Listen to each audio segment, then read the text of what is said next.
Yes, I'm back. The voice of reason in a world that is beyond reason. This is your host, Michael Yaffee, once again. Friday night is not Friday night. The weekend cannot get started. The end of your week cannot happen without me. Without Michael Yaffee. Talking about things so beyond reason in the news today. There's a lot to talk about. Mike, first, executive producer, Mr. Michael Formisano. How are you today? Tired. But you know what? I'm good. I'm ready to do the show. I'm pumped. Yeah, it's Friday. You were really tired, but once Beyond Reason starts, once the show starts, you just can't help it. It's just action time. Yeah, so there's going to be a lot to talk about in politics that I'm going to get to in terms of Trump flip-flopping, in terms of what Hillary Clinton said. I'm going to tell you, mostly in the next hour, in the 8 o'clock hour. We're on for 2 hours, by the way, 7 to 9 p.m., and you really want to stay tuned for the whole show today. But I'm going to tell you why I believe Hillary Clinton came out yesterday so boldly against Trump and just trashed him, calling him a racist, saying he's supported by racists and all this stuff. I'm going to tell you why she really did that. Not only that, but there's stuff going on surrounding that whole issue that is just, you can't write it. It's so, beyond reason. Plus, when you're talking about Trump and his flip-flopping, what's funny to me is the reaction, because Trump was hard on immigration, then he tried to soften it, now he's trying to go back hard, and his surrogates and his supporters have no idea what to do with it. They are trying every which way to figure out how to deal with it, what to do with it, and they have no idea. They cannot decide. But I want to start the show with something. It's an article I found. There's been a lot of talk of the alt-right. And especially since Hillary Clinton's speech yesterday, she was talking about the alt-right movement. What is the alt-right movement? What is it real conservative? Has it taken over the Republican Party? Is that the base of Trump support? From everything I know of the alt-right is basically nationalism, populism, is what it is. There are definitely racist hinges in there, but most of it is nationalism, populism. It's not really conservatism. It's not really belief in the Constitution, in limited government, and free markets. You know, Trump, during his speeches, he said a lot of times, America first. America first. And by the way, I want to get your calls on this. You can call 407-916-5400 or text to 23680. We are broadcasting live in the Beyond Reason Radio app as well, which you can download at the Google Play or Apple App Store, and you can comment on there as well. But there was an article that created some controversy on this whole idea of the alt-right versus conservatism. Trump, during his speeches, talks a lot about America first, and it's a nationalism thing.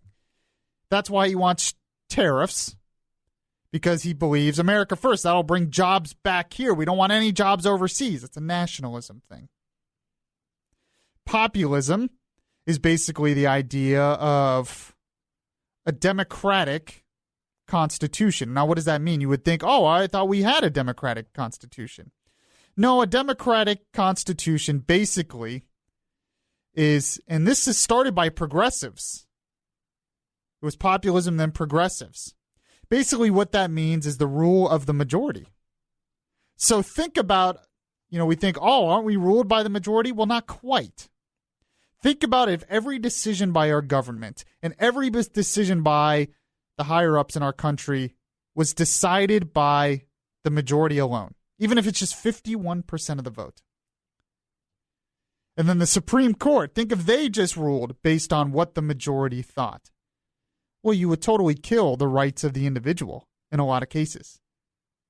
See, the Constitution is supposed to protect the rights of the individual. When it says we the people, it's talking about we the people as individuals with natural rights enshrined to us, and the Constitution and government is meant to protect those rights. The population is merely the job to elect certain representatives. but it's not supposed to make every decision. So the alt-right is kind of gone in a lot of that ways. And is it the same as conservatism? Well, obviously not. Because the conservatives, first and foremost, believe going back to the Constitution. But why do I bring this up? There was an article in LifeSet, which is Laura Ingram's outfit, and it was an article by Edmund Kozak. And he has an article, it says Alt-Right versus Conservative Inc. And what he basically bashes Ben Shapiro and Ted Cruz. But why he bashes them is very interesting. First, he says they're just a part of the elite, which is just absurd. If anybody knows anything they stood for, you think Ted Cruz is part of the elite, you're out of your mind. The elite in the Republican Party has not liked Ted Cruz or Mike Lee or others from the beginning.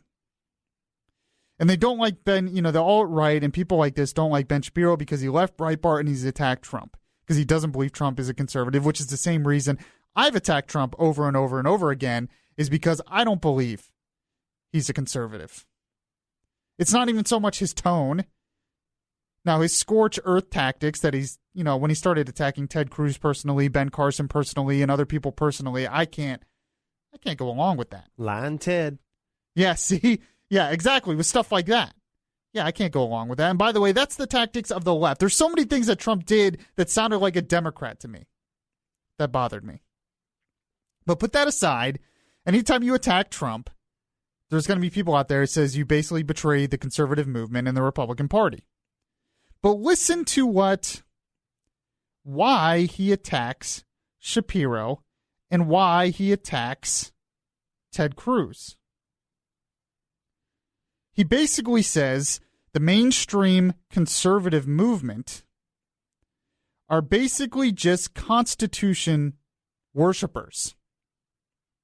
They worship the Constitution too much.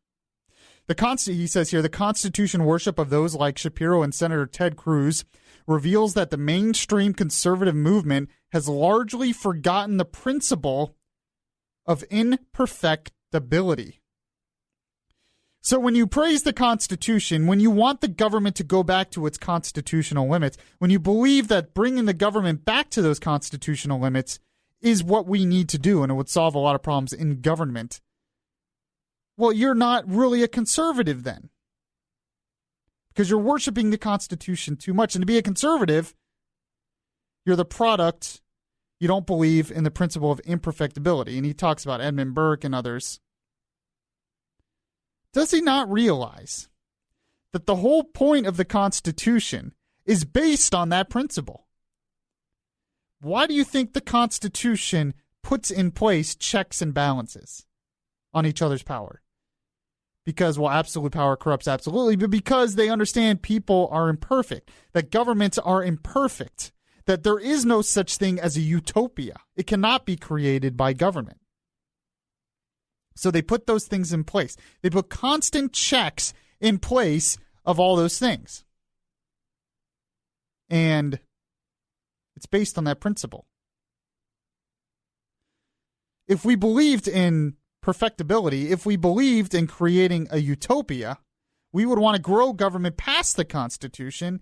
In a lot of ways, we wouldn't even think there needed to be a government eventually because we could just create perfect people.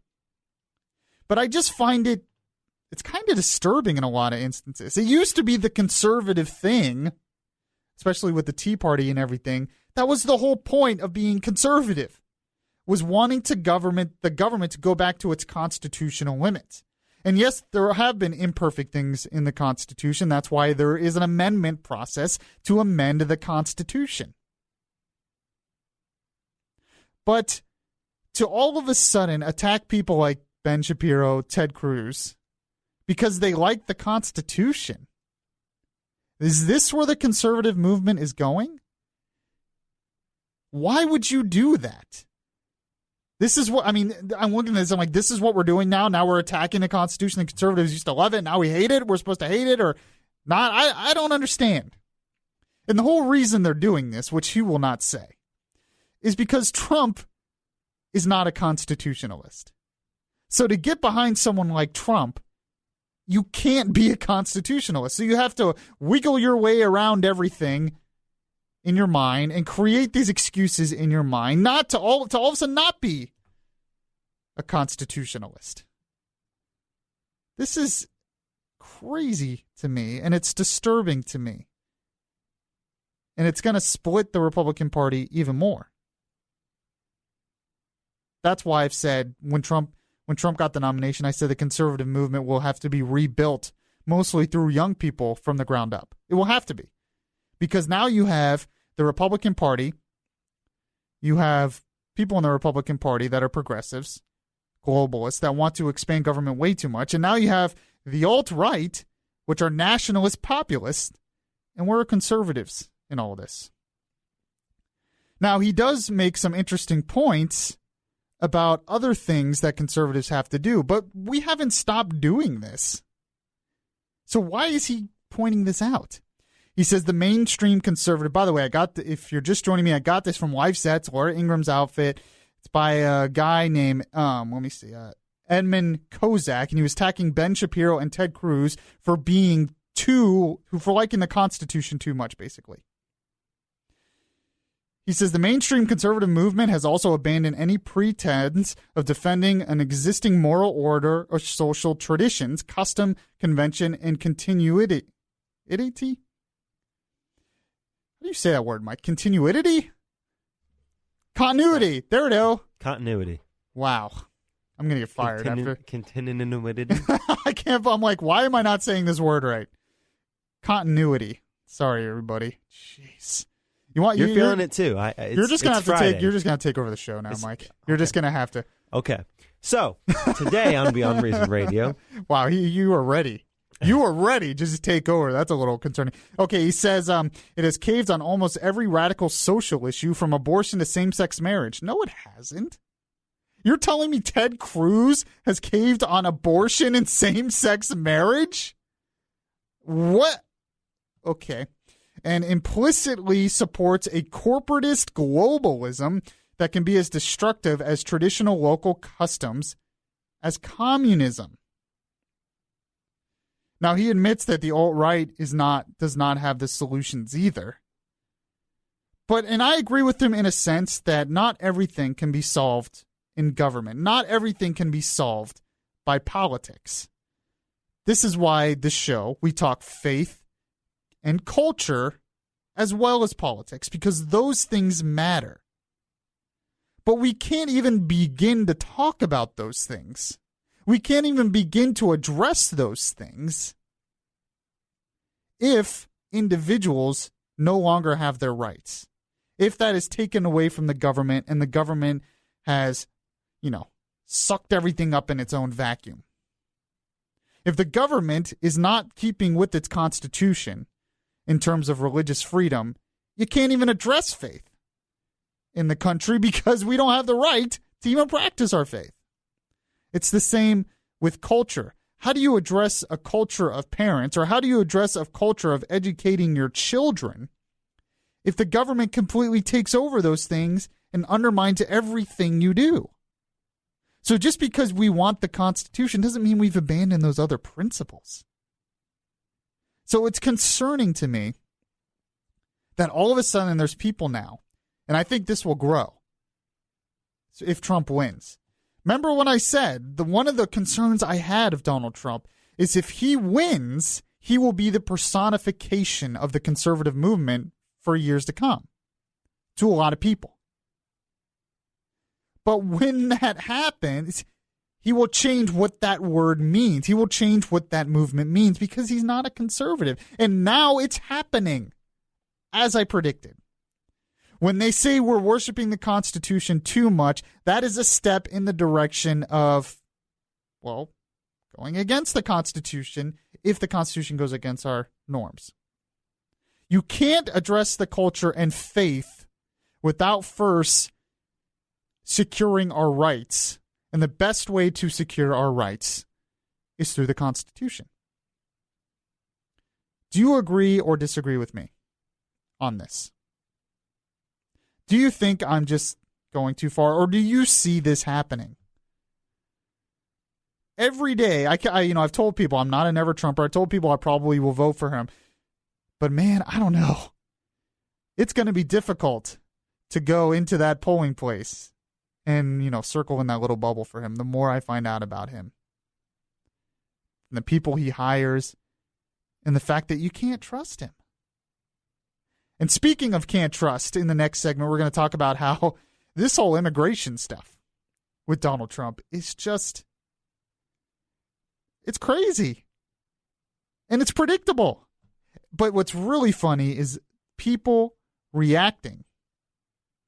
His surrogates reacting. They have no idea what to do with it.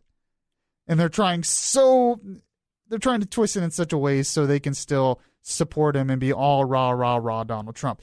So we're going to talk about that. We're also going to talk, speaking of faith, we're going to talk about a new poll that shows that while majority of Americans still believe in God, they don't like churches. They don't like religious institutions. And Mike and I will talk about maybe why that is. You are listening to Beyond Reason Radio here at BeyondReasonRadio.com, Beyond Reason Radio app, of course, which you can download the Google Play and Apple App Store, and News Radio 1025 WFLA. If you miss any of the show, you can download the Beyond Reason podcast on iTunes.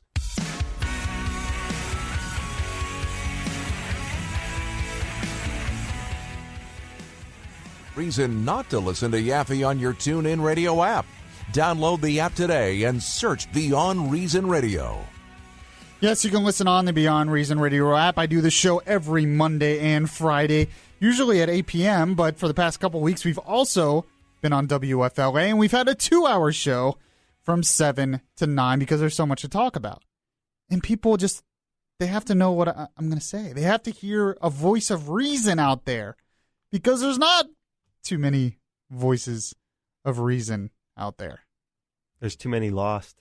Too many lost out there. Needs your voice for guidance. Oh, man. It's really a service we're doing.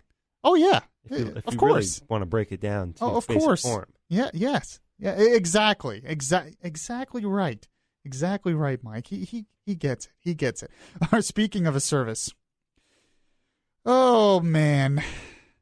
This whole stuff with Trump on immigration is, I can't even begin to understand. I mean, I do understand it because Trump has flip-flopped his whole life. Everything he says he believes in now, he didn't believe in 5 years ago. And did people actually think he was going to deport 11 million illegals? I think they actually did believe that. But I knew Trump wasn't going to do that. Not Trump. He wasn't the guy who was going to do that. But anyway, this all started this week. We'll play a cut here from Trump and O'Reilly, where he starts to sound pretty much like Rubio, pretty much like Jeb Bush. And a lot of this started with the interview on Hannity, but he said in more places, he said he's going to soften his approach. And then he said this on O'Reilly earlier this week. We're going to obey the existing laws. Now, the existing laws are very strong.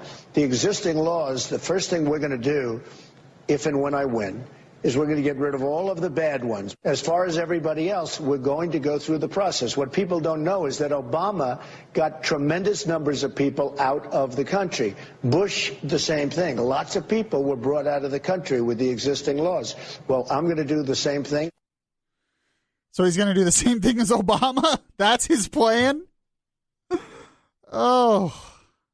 I mean, the truth is we don't really know what his plan is because but I don't know. Does he ever talk about it? Talk about what? His plans? Well, the realistic ones, at least. Well, that's the thing. He the majority of the time when I turn the TV on, it's Hillary said this, and Hillary's a racist because of this. Well, neither of them really talk their plans. And my wall's still going to get paid for by the Mexicans. Well, that's all I ever hear. That's politics nowadays. You just attack the other person. You don't highlight your own accomplishments. Mike, you don't highlight your own accomplishments in politics anymore. Nah. We'll leave that as the your wild own card. plans, because then you have to be held accountable to them. Anyway, but he did say over and over again that he was going to deport all the illegals. He said they could come back. He said he was going to build a great big door in the wall so they could come back legally. And then later this week, he was on with Anderson Cooper. Play this next cut, Mike. Where all of a sudden now he's not softening his approach. This is what he said with him. They came in legally, and that's fine. But when they come in illegally, that's a whole different story. They're here illegally. You take them, they have to go back. So now they have to go back again. I just, what are we supposed to do with this? I had a good friend call me today, and he said, how do people excuse voting for this guy?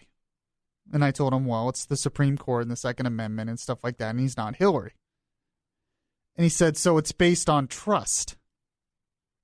And I'm like, that they trust he's not going to do, he trusts he'll have the right Supreme Court things, and they trust he'll be good on the Second Amendment. And I'm like, well, yeah, but you're right. How do you trust him? Because if I trust any candidate in any presidential election, it's this election. Yeah, right. And we're going to get to Hillary in the 8 o'clock hour. By the way, we're on Facebook Live as well. If you want to comment on Facebook Live, you want to call, you want to text, that's fine. Just wanted to point that out there. You can follow me on Facebook, Beyond Reason Radio. Just search Beyond Reason Radio on Facebook, like the page, you'll get it. So, we'll get to Hillary in the 8 o'clock hour, because her whole speech against Trump was just as beyond reason as all this junk.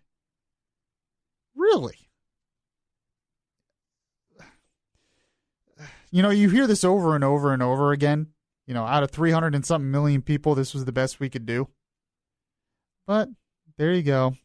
So you have the Democrat Party, which is the party of socialism now, I guess. And you have the Republican Party, which is the party of nationalism, populism. So good luck. And then you have the Libertarian Party, which I don't even know what they are anymore. They say they're libertarians, but they don't care about religious freedom. They want open borders. He wants cap and trade to help combat global warming.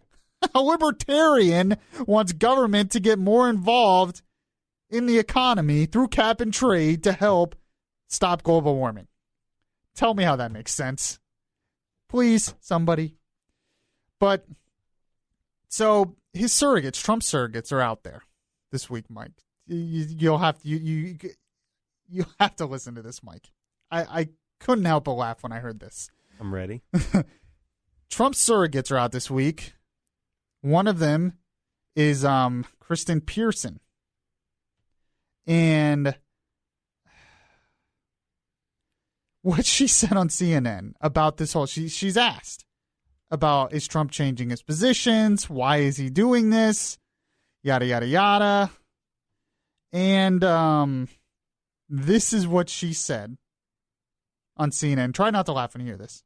He hasn't changed his position on immigration. He's changed the word that he is saying. What he has always said from the beginning is that he does not, that he does not want to allow people to stay in this country illegally. He does want to build a wall, but he wants to work with Congress to get things done. And that's exactly what he has said from the beginning. Can we listen to that again? By the way, this is Katrina Pearson. I'm sorry. Usual Trump surrogate's been out all over backing Trump. There is a little bit of a glitch there. That was actually on CNN, so I couldn't get rid of it. But,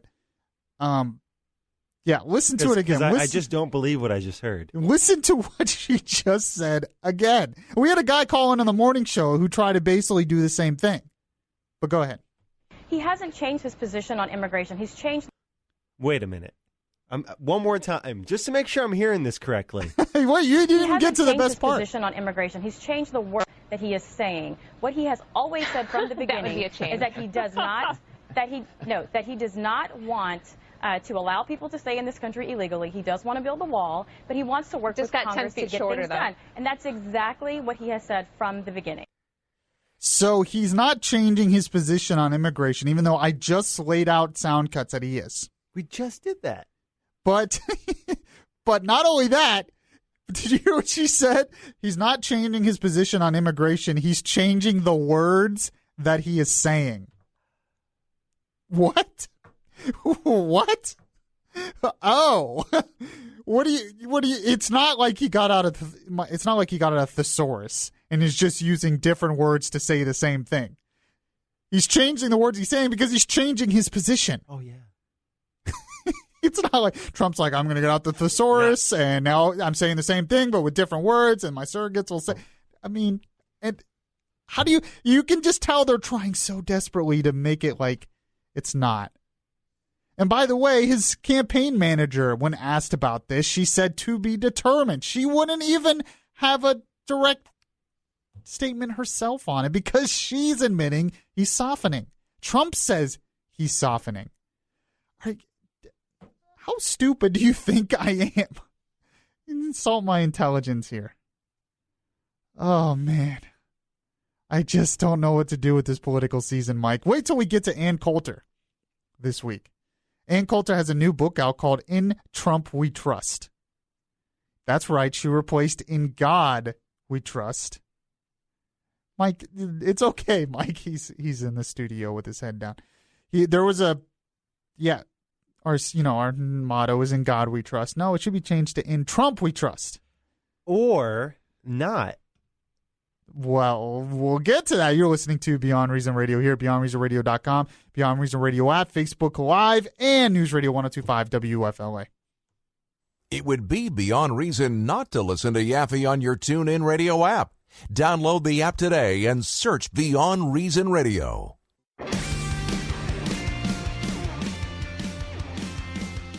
Listen to the latest episodes of Beyond Reason. Download the podcast at Spreaker.com. Oh, Mike. So I'm just during the break, I'm sitting here kind of researching, just looking at different news. Wait till I get to our flabbergasted segment, Mike. I'll prepare myself now. Story so beyond reason, they'll leave you flabbergasted. We'll get to the first episode of that. We do two a show when we do the 2-hour show. So we'll get to the first story of that in the next segment. You are listening to Beyond Reason Radio, Orlando's Smart Talk Radio. I am your host, Michael Yaffee, joined by executive producer, Mr. Michael Formasano. You can give us a call if you want, 407-916-5400. You can also text 23680, and you can comment on Facebook Live. And we've just been laughing at what's happened with our political season. Laughing to hold back the tears. Yes. And by the way, my friend said, how do people rationalize voting for Trump? The same question can be asked about Hillary Clinton. How do people rationalize voting for her? And go ahead, Mike. I mean, the only reason I ever hear is because she's been in the White House for so long already. Really? That's about all. Yeah. And what she did in the White House is not exactly good. But most of what I hear, actually, is that she's not Trump. So she's not Trump. But that's my That's point. what both sides are doing. So it's like, how do you rationalize it? How do you rationalize Hillary Clinton? You can't. Both sides. So there you go. People criticize what Hillary's done in the White House, but Trump's not even in the White House, and he's already being criticized. There's just no winning. Of course not. I saw the best meme today, actually. Uh-oh. There's a little baby crying, carrying on, having a tantrum. Underneath the caption said, "But I don't want to vote for either of them." Oh, little baby, luckily you don't. That's how I feel. Well, luckily that little baby won't have to worry about that for 18 years. Of course, in 18 years, our Constitution might be gone. So there you go. You won't have to worry about voting. We'll just be under dictatorship. But I have to worry about it. Yeah, we have to worry about it now. But we've been talking about how his surrogates have been trying so desperately to do this. And poor Ann Coulter this week has a new book coming out this week, has a book tour and everything. In Trump We Trust. Yeah, that's right. She took God out and put in Trump. So forget about trusting God. Trust Trump. So let's see how that goes. And then it already seems like some of his supporters feel that way.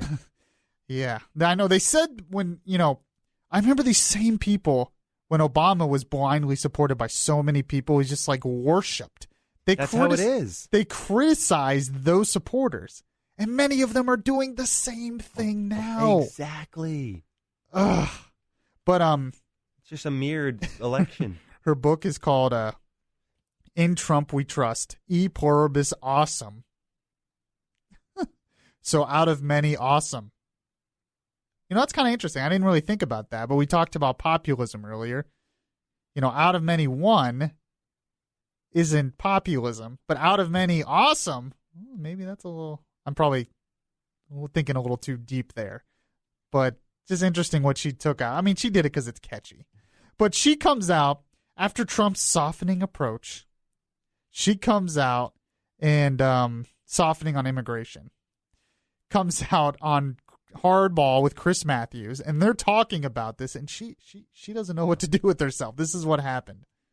How is it different from all the candidates he just beat? I go through. That's one of the five talking points every politician says. He's going to deport the felons.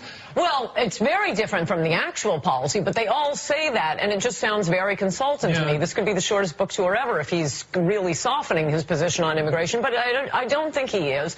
And, I mean, why? There are only so many things you can talk about. Why are we talking about softening the lies of lawbreakers? I think this is a mistake. It sounds like it's coming from consultants. Has he lost his confidence? I don't think so, but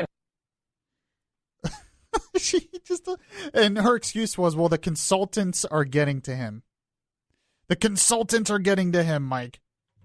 And she doesn't know what to do. Oh, it might be the shortest book tour ever, and she's really upset. In her book, by the way, she says he could be forgiven for doing anything except changing his immigration policies. And that's the one thing he's changing right now. Oh, but it's okay.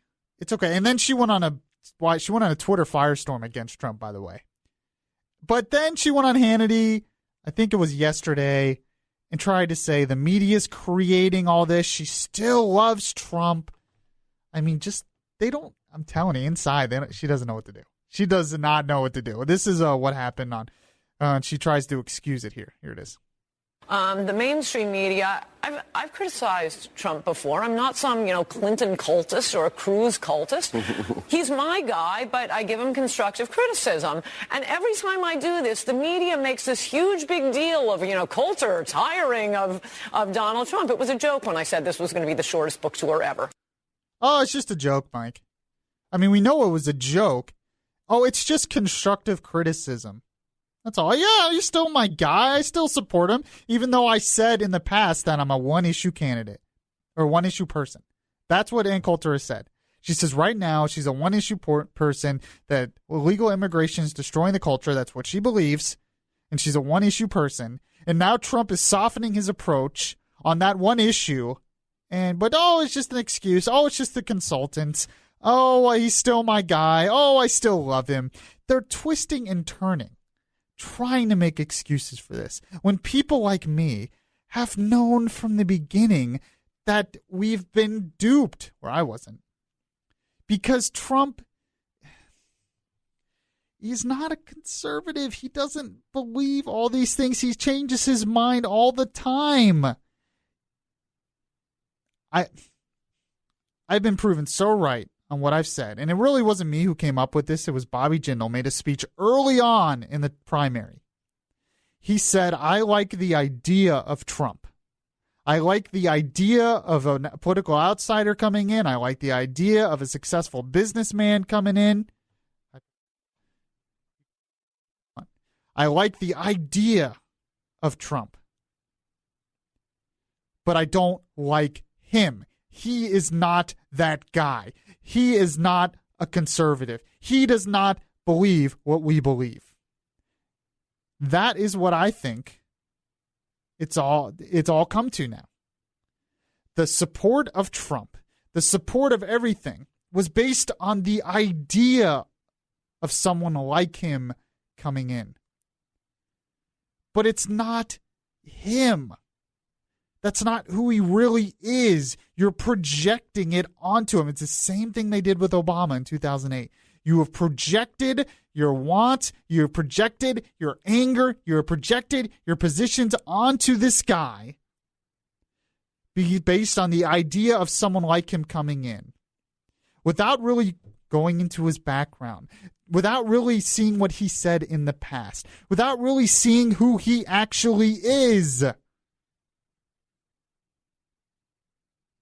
That is where we are.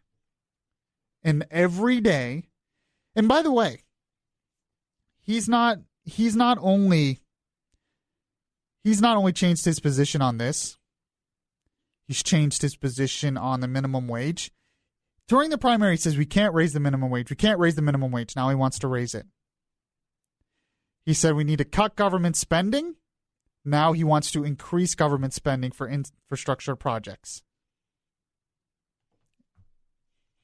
This is what he does. I don't want to say I told you so. And it's funny because the thing that really got me worried about him in the beginning, before a lot of people were, I think it was only Glenn Beck who was warning about him in the beginning. But the thing that really outraged me is when he was on the debate and he said single payer works for Canada. Single payer could have worked in this country. Single payer healthcare. And then alarm bells rang in my head and I realized, wait, what? This is a conservative Republican debate. And you have your leading candidate saying single-payer health care is a good thing. And you have conservatives, so-called conservatives, blindly following this guy. Totally getting rid of their principles. And I said, this is not good. This is not good. Not only because we have a guy who's not a conservative doing this, but we have supporters willing to get rid of all of their conservative principles for that guy. And this is where we are. This is where we are. Well, if that didn't leave you flabbergasted, I have stories so beyond reason they will leave you flabbergasted. This is your host, Michael Yaffee, the voice of reason in a world that is beyond reason. This is Beyond Reason Radio, and we will be right back. Listen to the latest episodes of Beyond Reason. Download the podcast at Spreaker.com.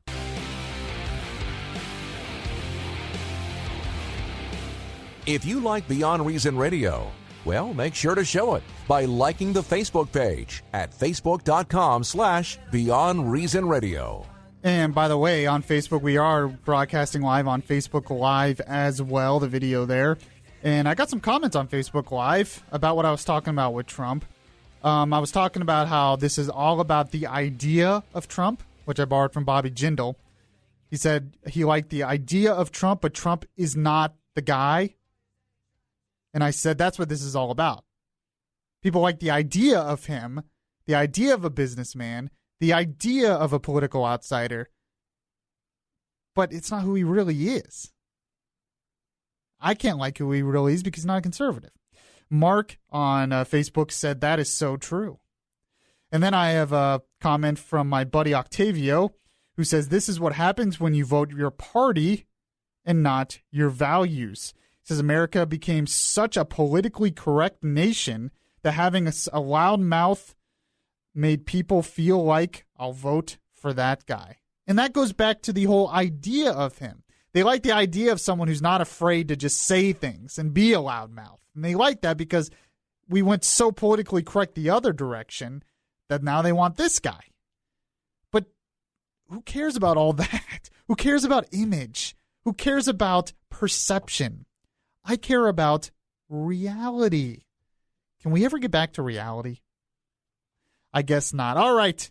It is that time of the show. Well, Mike, what time of the show is it? If you look at your watch, you will now see that we have reached the time that we tell the stories that are so beyond reason, they left Mike flabbergasted. Yes, and they will leave you flabbergasted. And I can't wait to tell this story to you, Mike. I'm already flabbergasted. I don't even know what it is. You're just used to it. You have like a flabbergasted reflex. Exactly. Because of this. I got this from newser.com. I'm just going to read the headline. See how you react. See how you react out there. Let's hear it. Man trapped in pretty full toilet after trying to get phone. Uh-oh.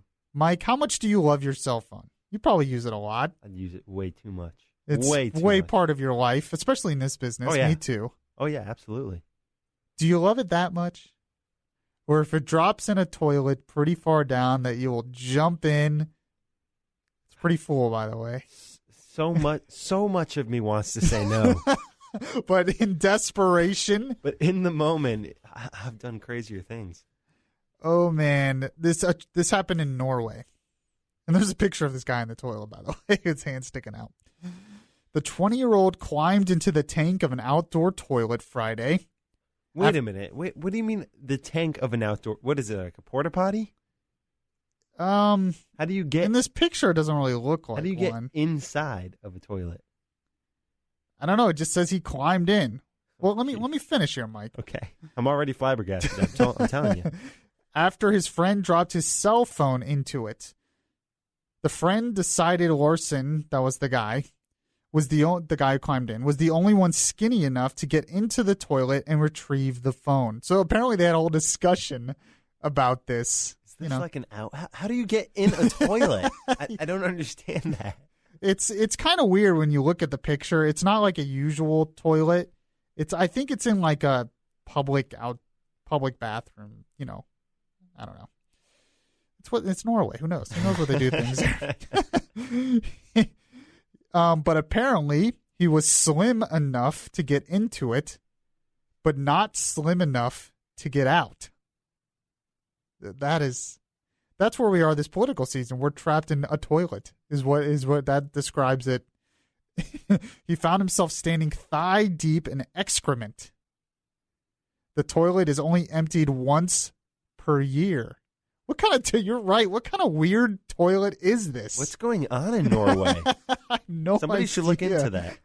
What is happening in there? I don't even want to know. How is he alive? Gross. I feel like there should be mutants in there or something. He might turn into one. Larson was understandably puking. He says there were animals crawling on him. Oh no. I've made a decision. I don't love my phone that much. I certainly do not. This article's funny, too. After an hour of Larson trying to escape the poo-poo prison, that's what they call it, his friends called the local fire department. Firefighters quickly cut Larson out of the toilet using a chainsaw. The spokesperson for the department says, "It was pretty full down there. It was disgusting as hell. The worst thing I've ever experienced," Larson says. This is, I don't know why you would learn this after the fact, but he says, "I will never enter a toilet again." I think, probably should have learned that. As if that were a discussion. Before. Well, next time we get in a toilet. By the way, I have another story here that'll leave you flabbergasted, Mike. Another one? Mm-hmm. All right. I didn't read too deeply into this. I think there are a bunch of wimps here. It's so hot in Baltimore that schools are closing. Dozens of them. Wimps. The heat index of the day reached 90 degrees by 11 a.m. It was up to like 98 degrees that day in Baltimore. So they closed the schools? That's what it says. Do they not have air condition? Is the school on a foil I'm telling you, there are a bunch of wimps. That's it? I know, right? I know, it's funny. Like it's 7 o'clock at night and it's 98 degrees. Exactly. I know. That's what I was thinking when I read that. I was like, whatever. Can you imagine if they had to close schools for heat here? Meanwhile, if anything's lower than 50 degrees here, we all cry. Well, that's understandable, Mike. That's cold. I don't even want to. That's ridiculous. I don't even want to be in that. Subterranean. That humans should not be in that ridiculousness of coldness. Yeah, they shouldn't be in that.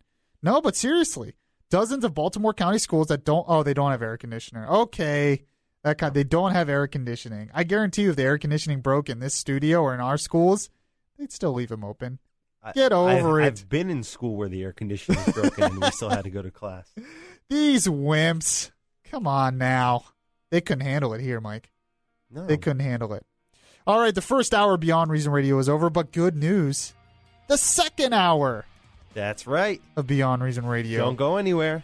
Is coming up. I'm going to talk about Hillary Clinton's speech on Donald Trump, and I have some real problems with what she said. We're going to go through a lot of it, and we're going to talk about it, and we're going to discuss it here on Orlando's Smart Talk Radio. And, of course, we have stories so beyond reason they will leave you flabbergasted. This is your host, Michael Yaffee, and we'll be back in just a moment.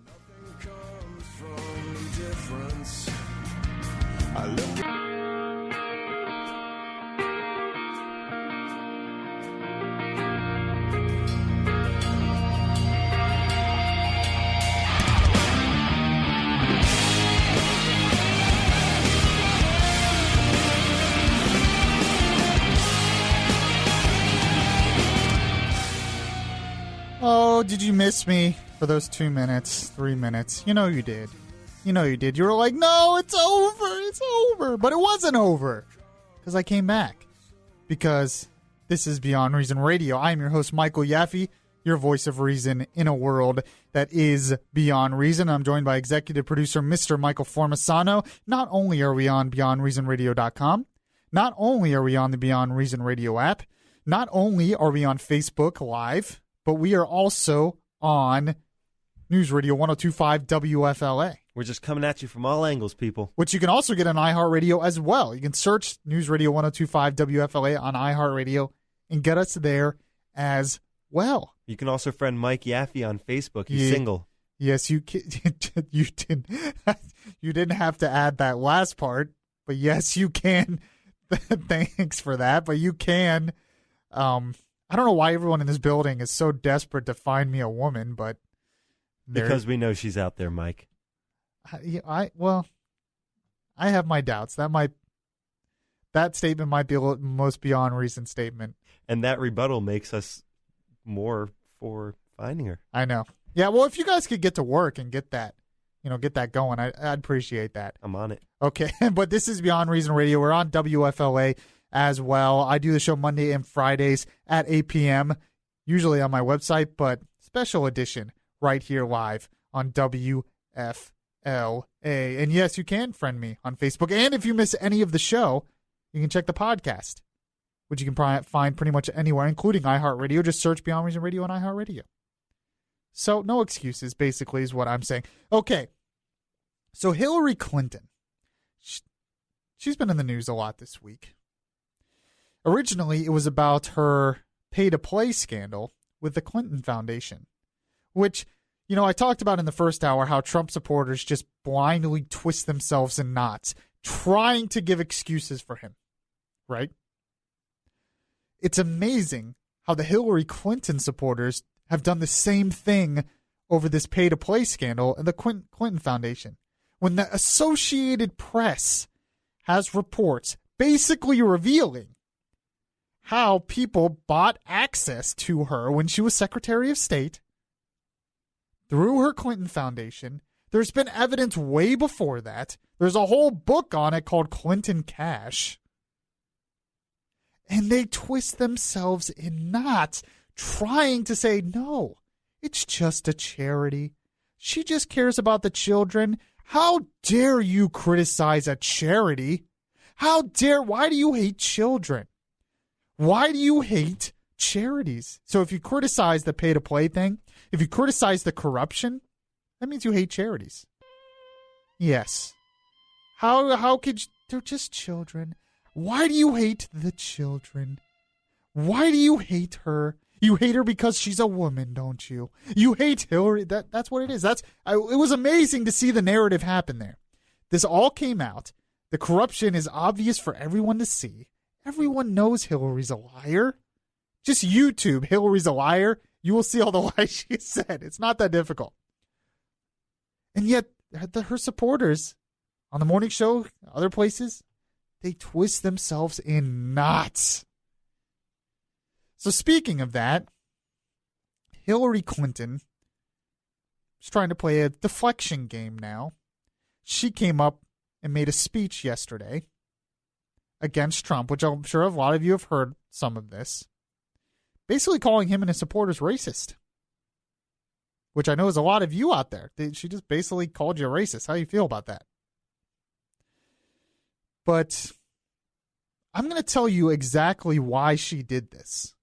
There's a couple reasons why she really did this and why she timed it for yesterday. But before I get to that, I want you to hear some of it. This was Hillary. I'm not going to play the whole thing. It was like 30 minutes long, obviously, but I want to play the beginning of it and talk about it and address some things that she talks about. But this is how she started it. I want to address something that I am hearing about from Americans all over our country. Everywhere I go, people tell me how concerned they are by the divisive rhetoric coming from my opponent in this election. And I understand that concern because it's like nothing we've heard before from a nominee for President of the United States from one of our two major parties. I always hate that comment, nothing we've ever heard before. Trust me, when you read history and you look into politics, there have been some crazy things we have heard before in politics. Nothing's new. But that's not really a big deal here. But she's coming out and saying Trump is the most divisive candidate ever. He is pretty divisive. But you're not too unifying yourself, Miss Clinton. Just want to point that out. Okay, she continues on. What, did she hack into our... She hacked into our Donald audio. Trump has built his campaign on prejudice and paranoia. He is taking hate groups mainstream and helping a radical fringe take over the Republican Party. His disregard for the values that make our country great is profoundly dangerous. In just this past week... Okay, stop right there. Now, she talked about, and I'm not going to play the cut here, but later on she talks about the whole radical fringe, about how she's, made the radical fringe mainstream. And later on she talks about how Trump has supported conspiracy theorists like Alex Jones, who are 9/11 truthers and stuff like that. Hillary, be quiet, all right? I have things to say. She basically comes out and says, oh, he's just like a conspiracy theorist. Why do you think she timed that right now? Because there's all this stuff, all these questions on Hillary's health. There's all these questions on her foundation. There's all these questions on her emails. And those are legitimate questions. Those are legitimate concerns. When you have the Associated Press looking into her foundation, when you had the FBI looking into her emails and congressional investigations and WikiLeaks dumping more and more of her emails, when you see pictures of her having problems with her health and she gets into coughing fits in videos and all that stuff, those are legitimate concerns. But what she's doing is making it seem like those are conspiracy theories. So she's lumping those in with the conspiracy theorists of Alex Jones, who really do believe in conspiracy theories and all that stuff. So now if you say, it's very clever, and the timing's very interesting. It all happens the week where their stuff comes out of her foundation. So, and this is a usual thing. She did this with Bill. When stuff was coming out about Bill Clinton and Monica Lewinsky, oh, it's just the right-wing conspiracy, the vast right-wing conspiracy. Well, she's doing that again. She's lumping us in with real concerns into the conspiracy theory crowd. It's done on purpose, even though it shouldn't be. Don't fall for it. It's a scare tactic, is what it is. But there's another reason why she is doing this as well, which I'm going to get to once you hear this next part of her speech. Under the guise of outreach to African Americans, Trump has stood up in front of largely white audiences and described black communities in such insulting and ignorant terms. Poverty, rejection, horrible education, no housing, no homes, no ownership, crime at levels nobody has seen. Right now, he said, you can walk down the street and get shot. Those are his words. But when I hear them, I think to myself, how sad. Okay, Donald Trump misses so much. Stop right there. So Trump, this is the second big reason why Hillary Clinton has come out with this week.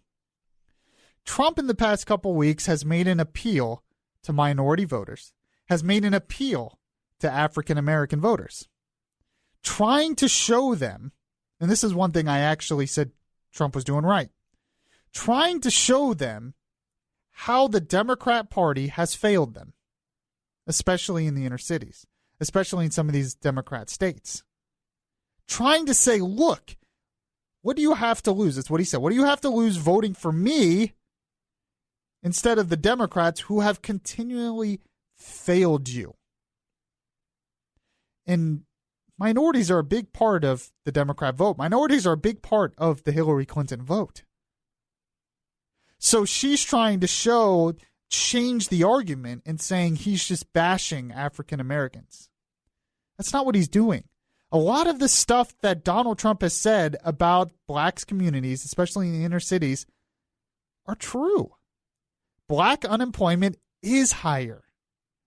Crime in the black community is higher. Poverty in the black community is higher. They're just facts. Those are stats. It's not that he's bashing the African community based off any racist tone there.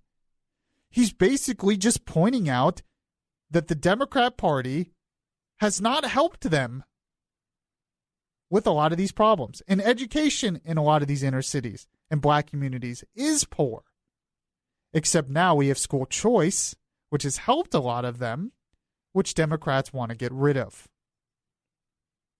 But he's trying to point these things out. And I think Hillary Clinton, while I don't think she's necessarily scared that they're going to vote for Trump, she's scared that there might be a possibility in the near future, if the Republicans use this right, to get more blacks on their side. So she has to change the narrative on what Trump was actually saying. So she's deflecting, creating controversy away from her Clinton Foundation.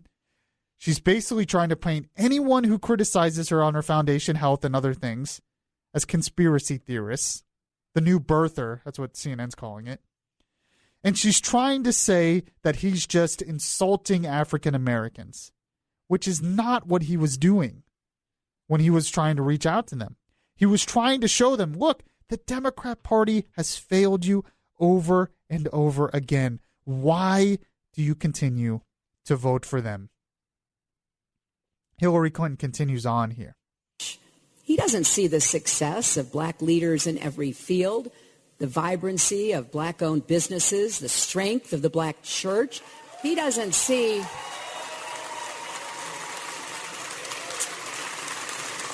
the excellence of historically black colleges and universities or the pride of black parents watching their children thrive. He apparently didn't see Police Chief Brown of Dallas on television after the murders of 5 of his officers, conducting himself with such dignity.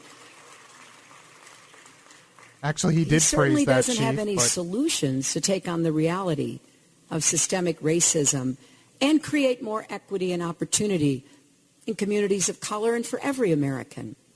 It really does take a lot of nerve to ask people he's ignored and mistreated for decades, what do you have to lose? Because the answer is everything. No, it's not Now, one thing that she did that's very interesting here is she basically was saying, oh, the black community's great. They've had all these successes. Look how much they've done in business. Look how great their universities are. Oh, everything's fine, I guess, then. Continue voting Democrat because everything's going well for you. But then she points out, oh, but he doesn't have solutions on inequality and systemic racism. See, that's the Democrat line, that any failures that exist in the black community is because systemic racism has nothing to do with liberal big government policies. No, it can't be that. It's systemic racism. So what is it, Hillary? Is it that there are problems in the black community and Trump doesn't have the solution? Or is it there are no problems in the black community and Trump's just insulting them? Which is it? See, she doesn't have the answer there either. And she doesn't have any solutions for the black community either. And yet, I think a little bit was, hey, I need to make sure that blacks continue to vote Democrat. But Trump made a lot of good points in the past week that the Democrat Party has failed them. And in the next segment, I'm going to give an example of how the Democrat Party is failing them more. The Democrat Party, we actually, Mike, on the Florida Roundtable, which I also co-host, and I play, and it plays on this station, News Radio 102.5, Saturday evenings. We interviewed Thomas Broadwater. Thomas Broadwater. He is an African American. He is the president of Americans for Work. And he talks about a lot of the problems in the black community. Now, he's not a fan of Trump, but he just as much bashed the Democrat Party and Hillary Clinton, saying that Hillary Clinton's open border policies and other policies are not helping the black community find jobs, are not helping the black community with education. So when Hillary Clinton tries to make it seem like she's much better for them, she's not. And if you have problems with Trump, I understand that. But don't just blindly go to Hillary Clinton then, because she is not helping you either.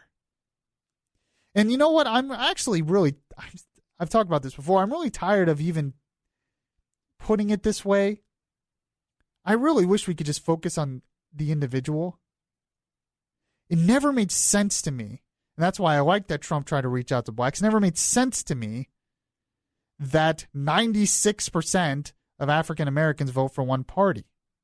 And a lot of that's because the Republican Party hasn't really tried. You can't tell me that 100% of African Americans, 100% of blacks, all think the same way, all have the same values, all have the same vision of the future for the country. It's impossible. They're individuals just like we are, just like any group is. They're full of individuals with individual thoughts, individual feelings, individual wants and needs.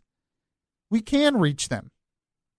But politics, that's how it works. You put them in these separate groups to divide and conquer. And that's what's happening. I'm going to show you another example of how the black community is being failed by the Democrat Party. The Democrat Party has failed the black community. And there's another great example of this. You are listening to Beyond Reason Radio. I am your host, Michael Yaffee. We're special edition on News Radio 102.5 WFLA, but we're also on BeyondReasonRadio.com and the Beyond Reason Radio app. You'll definitely want to stay with me for the rest of the show. We'll be right back. Download the iHeartRadio app and catch the Beyond Reason Radio podcast. Subscribe to the Beyond Reason podcast today on your Stitcher app and hear the voice of reason anytime. Yes, you can listen to the podcast pretty much anywhere podcasts are available and get the podcast of the show. This is Beyond Reason Radio. I am the conscience in your ear telling you the difference between right and wrong. We talk faith, culture, and politics and go through everything in the news that is beyond reason, because you need a voice of reason through it all. You definitely need a voice of reason through it all. And you want to know what's really beyond reason? One of Hillary Clinton's points in her speech yesterday was that racist Klan members, he's brought out the racist to support him, which there have been, happens in every party in every election. But video came out this week of a Klan member, Ku Klux Klan member in California, one of the heads there. Now, he was being interviewed by a street reporter after a scuffle they had with some Black Lives Matter people. But he was asked by this guy randomly, "Who do you support for president?" This is what he said.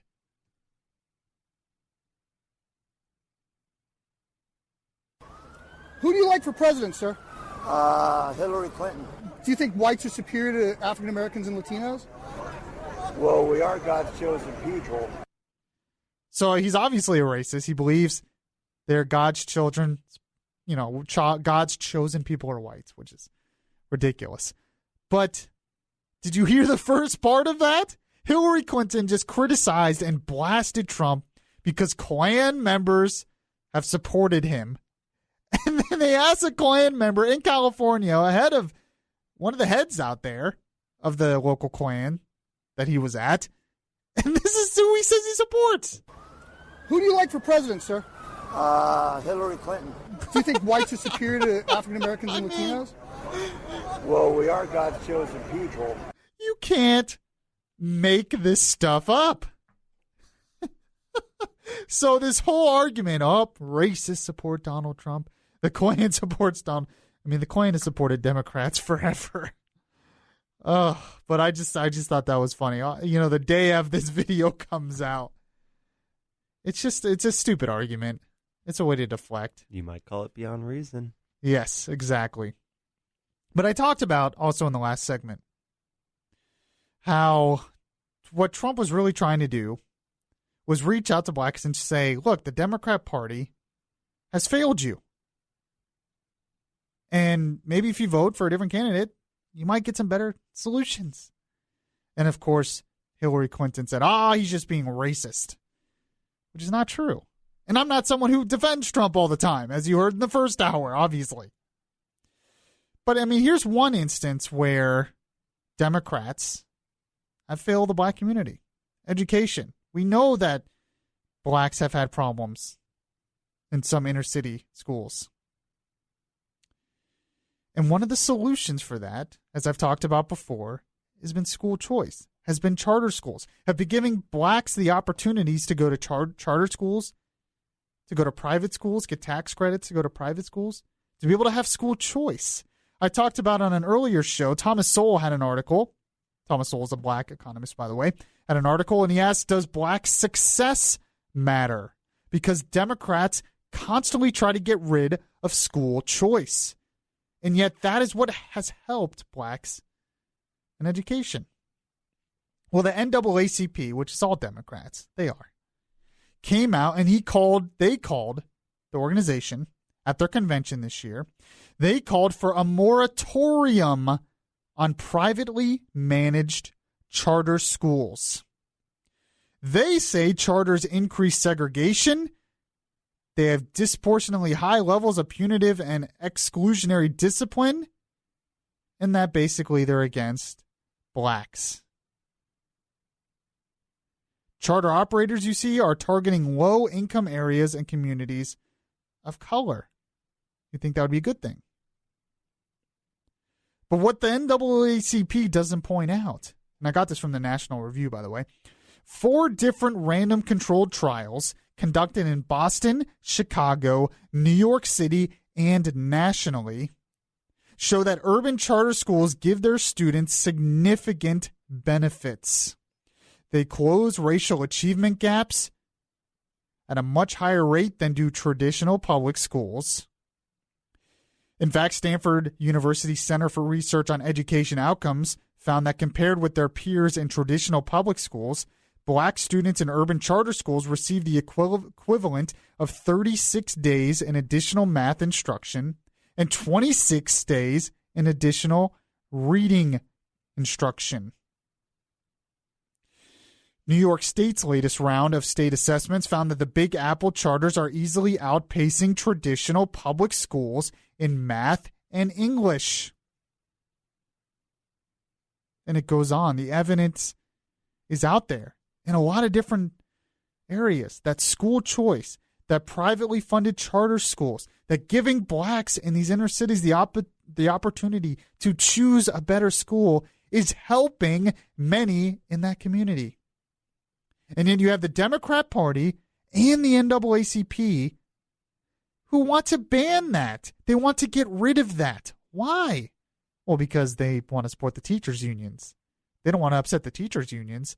This actually gives competition to public schools and competition to the teachers' unions, and the unions don't like that. And that's a big voter base for them. But that's an example right there of what Trump was talking about. How Democrats, in a lot of ways, have failed the black community, and this is a big example. This should be something Republicans should trumpet to the black community over and over again, because it's actually very popular throughout the whole country. It's an issue we can win. Of course, we need the right candidate to do that. You are listening to Beyond Reason Radio. We're going to have a lot more stuff, and I'm going to end the show with some more stories so beyond reason they will leave you flabbergasted. This is Beyond Reason Radio on News Radio 102.5 WFLA. If you like Beyond Reason Radio, well, make sure to show it by liking the Facebook page at facebook.com/Beyond Reason Radio.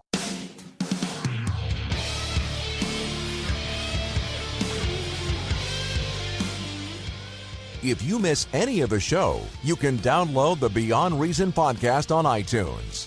Now, back to Beyond Reason Radio. So, are we a bunch of heathens? Are we a bunch of heathens?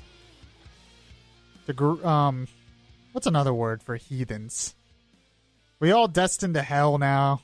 We're all a bunch of vile, practicing debauchery. There we go. That's the word I was looking for. It's a bunch of delinquents. Delinquents, hoodlums.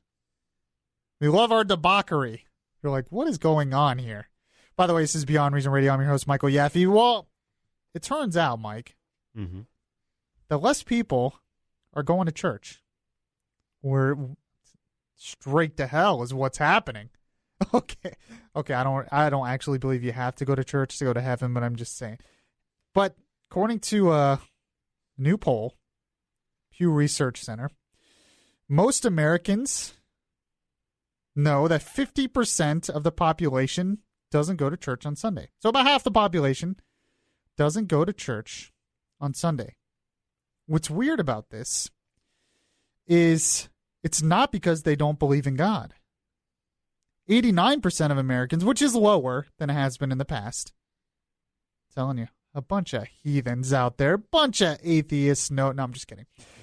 But 89% of Americans still believe in God. But lots of them are not going to church. Pew found that among Americans who hardly ever go to church, 1 in 5 claim they are too busy. Too busy for God. See what you say when you go to heaven. Huh? See what he says when you're in front for judgment. Oh, I was too busy. Straight to hell. I'm just kidding. There's a part of me that wants to be a fire and brimstone preacher, Mike. Yeah. Can I? You think I could pull that off? You know? No? And God shall smite thee and put judgment on thee. We got to get you a crate and put you downtown. Yeah. Oh, don't even get me started on all that. Oh. it seems kind of fun, you know? Just tell everyone just judge a bunch of people and tell them they're all destined for hell. Yell at everybody with a megaphone that was from the 70s. The Bible said on this day. But what they said is some are too busy. 1 in 10 claim they're too lazy.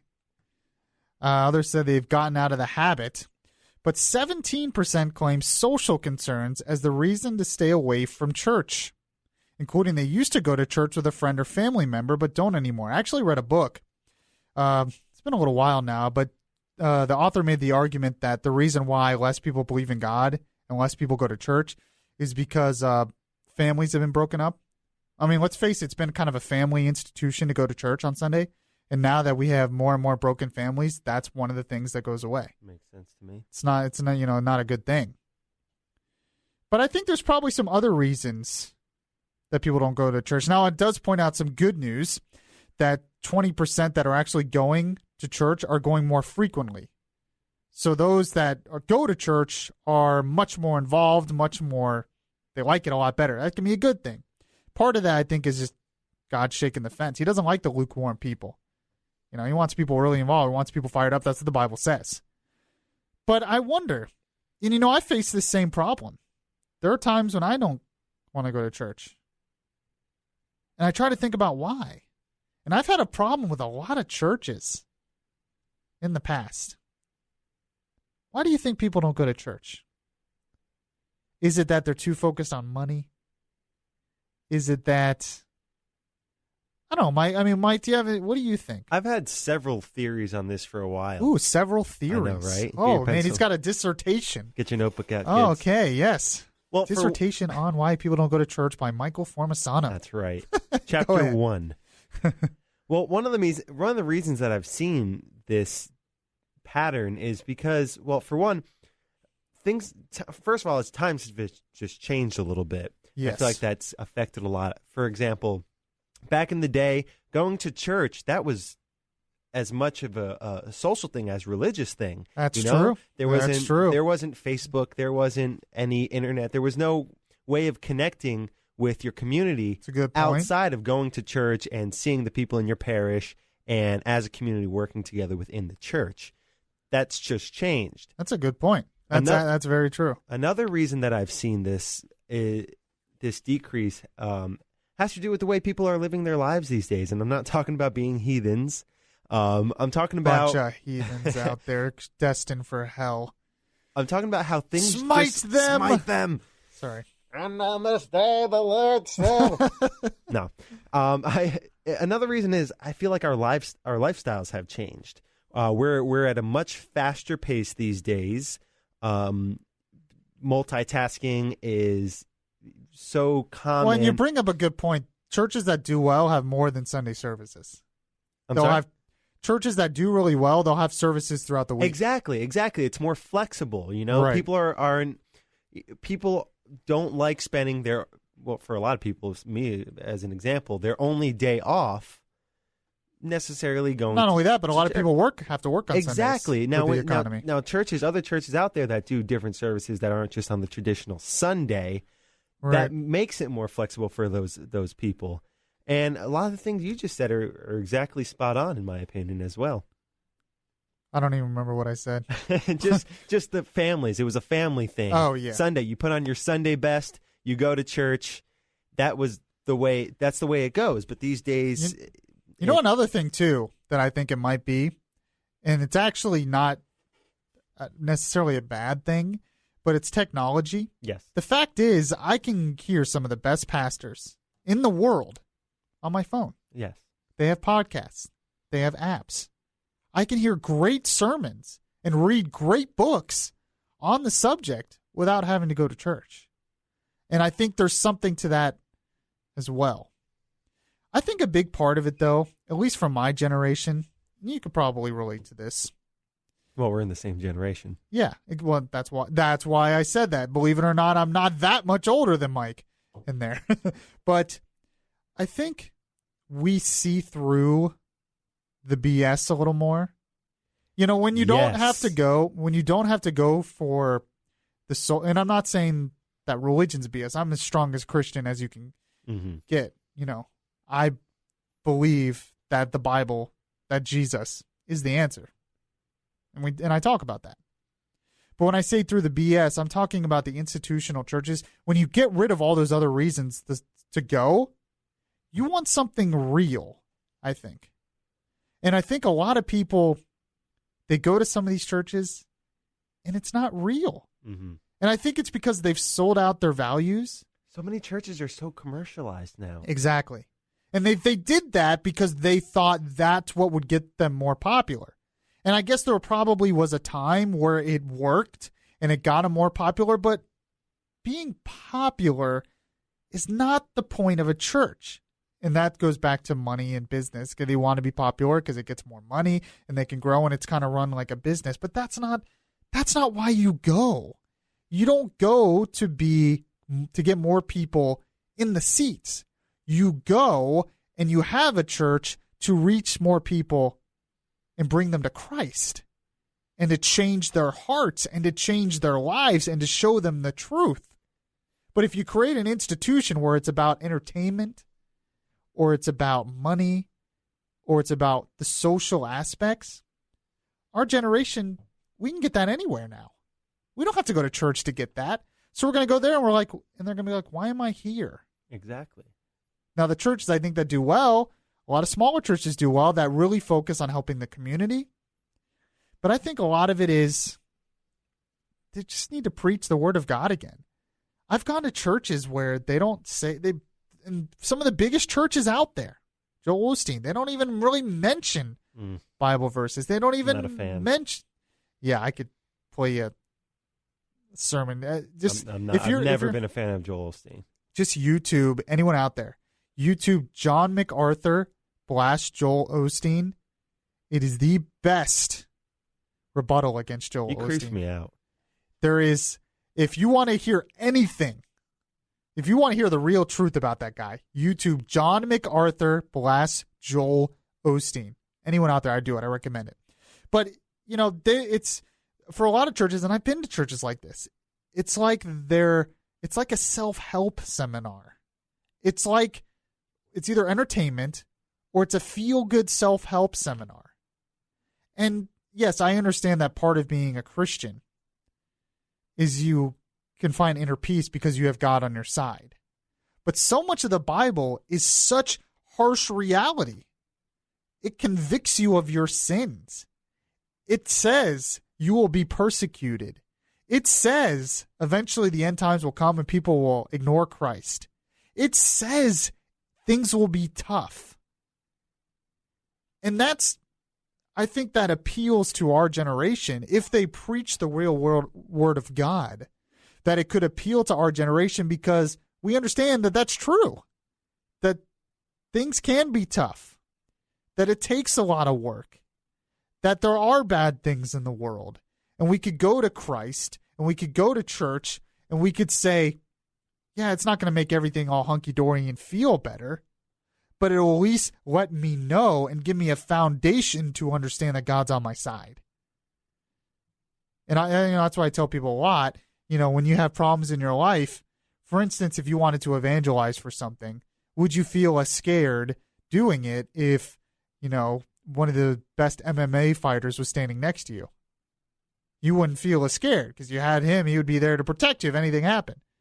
Well, God's bigger than that MMA fighter. So there's definitely some understanding there.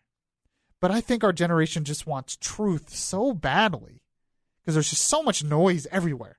That's why I call this show The Voice of Reason in a world that is beyond reason. I try to break through all the noise and be a voice of reason for it.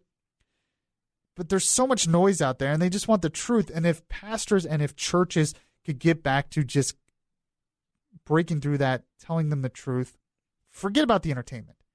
You don't need the biggest bands. You don't need the biggest sanctuary. You don't need all this fancy stuff. You just need truth. You really only need a book and the truth.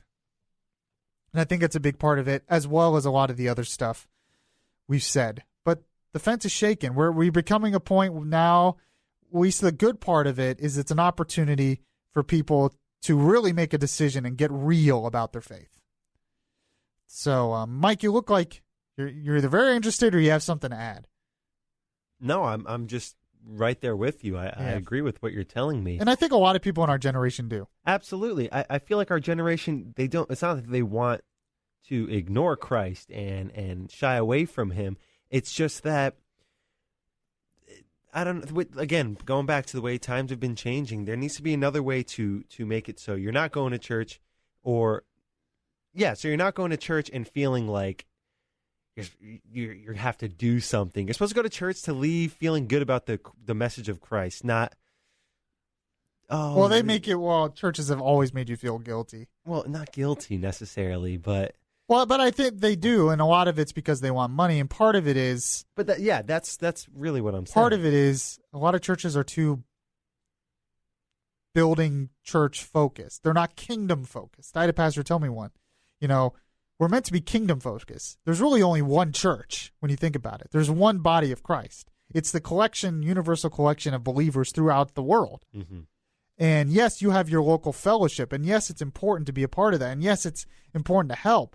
But the problem is they become so focused on just that one fellowship that it becomes more about building up that building, building up that organization, rather than spreading the gospel and helping the kingdom as a whole, and the body as a whole, and your community as a whole. And, if I want to build up something else, I'll build up my business. That's what people are going to say. I don't need to do that for a church. So, very interesting discussion, but we're going to have some fun next. We have stories so beyond reason. I'll leave you flabbergasted. This is Beyond Reason Radio here, beyondreasonradio.com, Beyond Reason Radio app, and News Radio 102.5 WFLA. Beyond Reason podcast today on your Stitcher app and hear the voice of reason anytime.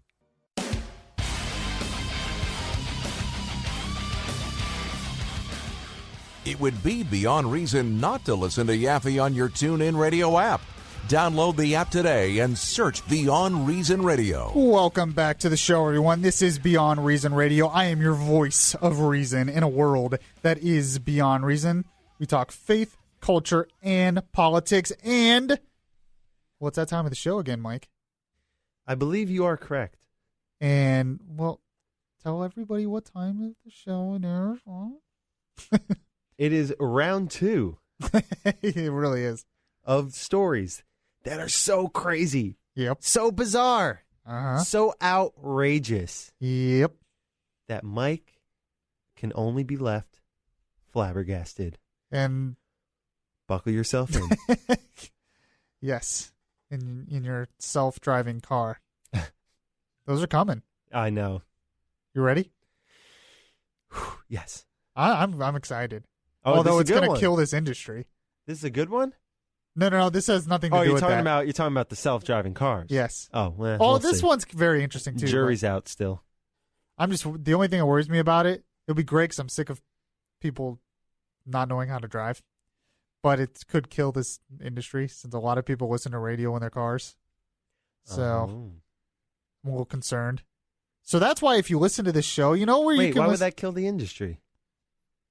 Because eventually, if people aren't driving in their cars, they're going to have TVs in cars and video. And I believe they'll still be listening to the radio. well, they will for a while. It'll be a while before that gets to Yeah, that point, but eventually it's going to be. I feel like quite some time is going to go by before these self-driving cars are to the level that people can completely just not pay attention while driving. Yeah, but we'll get to that in another show. That's down the road. You will like this. Down the road. You have a lot of those jokes like that. This is very interesting. Okay. And I'm a little concerned about it. Play the audio here from CNN of what a guy created in his lab. You're witnessing what few people on the planet have seen before. This blue laser creating a black hole. What? Illustrated Yes. in movies like Star Trek, cosmic black holes have enormous destructive powers to consume entire worlds. Jeff Steinhauer single-handedly created this force of nature at his lab in Haifa, Israel. While working on a different experiment, I suddenly saw a phenomenon and I realized these atoms must be traveling at supersonic speeds. This is an analog black hole, a sonic black hole. That was 2009. Unlike Gargantua in Interstellar, Jeff's black hole measures 1/10 of a millimeter and lasts 0.2 of a second. He first uses mirrors and lasers to fill the atoms close to absolute zero, creating a flow of atoms, Bose-Einstein stream. The stream enters a vacuum and a blue laser triggers the black hole. The edge of the black hole is known as the event horizon. The edge of the black hole is known as the event horizon. Apparently it got stuck in the event horizon on that audio there. I think that audio got caught in the black hole. Apparently. But he created a mini, very, very tiny black hole. And now he said it's a sonic black hole. And that means it only sound? It only sucks in radio waves, not light waves. Oh, so this which is how different the than a world cosmic. ends. That's what I'm thinking. So But I'm you know thinking what, he though? creates a black hole in his lab, and I'm like, so what could go wrong? Oh, I just created a little black hole in my lab. Possibly go wrong. You know, what could happen? But then again, they did worry about that when they built the Large Hadron Collider. Yeah, which didn't happen, but he actually created a black hole. So now we can create black holes in labs. So great. Now we have to worry about terrorists. Awesome. So we worry about terrorists with mass destruction. What if a terrorist somehow figures out how to create a black hole? Well, they're going with it. They don't care. They create a black hole and suck in the whole universe in this. How you feel about that? Flabbergasted. My originally when I saw that was like, oh, okay. I mean, that's cool, but shouldn't we be a little just a little bit concerned, a little nervous that we're just making these giant?